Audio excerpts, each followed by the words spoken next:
ברוך אתה אדוני אלוהינו מלך העולם שהכל נהיה בדברו. Where is the word marriage mentioned in the Bible? Really has a different connotation. It says, Ki yikach ish isha, when a man takes a wife. How do you take a wife? Well, the Bible, according to the Talmud, compares really two events that are totally different. The Torah says that when Sarah, the first matriarch, passed away, Abraham looked for a place where to place her mortal remains. So he acquired a lot from Ephron. And he had to pay for it. Even though the other one wanted to give it to him as a free gift, Abraham didn't want a free gift. He wanted to pay for it. And just like he used money, kesef, in order to acquire that lot, our rabbis say, when you get married, how do you do it? You give the woman something that has a value of money. Nowadays, and for centuries, we have been doing it with a ring that is worth something. With that is that you marry a woman.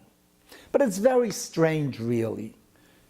Was that the only place we could have learned how to acquire a woman, how to establish a home from a burial plot? Maybe the message is the following, that just like in the case of burial, and burial is mentioned for the first time in the case of our mother Sarah, because when Abel dies, the son of the first couple, the Torah doesn't say that he was buried. Nobody is buried until Sarah comes along. It means that you once again give back to the earth what came from the earth, because God made the first man afar min ha'adama, dust of the earth, so you bring him back to the earth. So in a sense, it is the putting together what had been separated.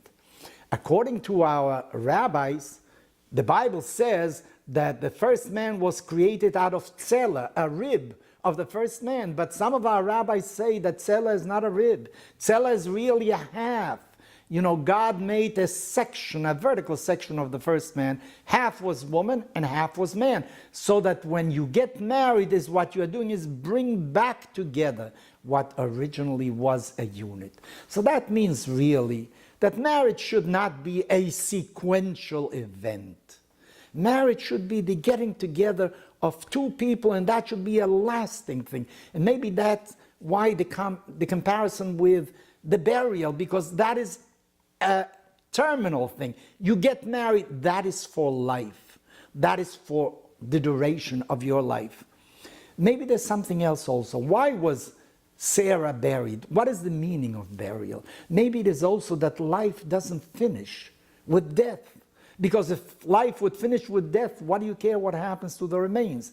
But there's something like afterlife. In other words, marriage doesn't finish when one of the two members of that institution leaves this world. It remains afterwards. It remains in memory. It remains in mind. It remains in the hearts of children. It remains in the hearts of all those that knew that couple. So I think we should treat marriage from a different perspective. Nowadays in society, marriage is a temporary event in many cases. Half of the cases finish in divorce.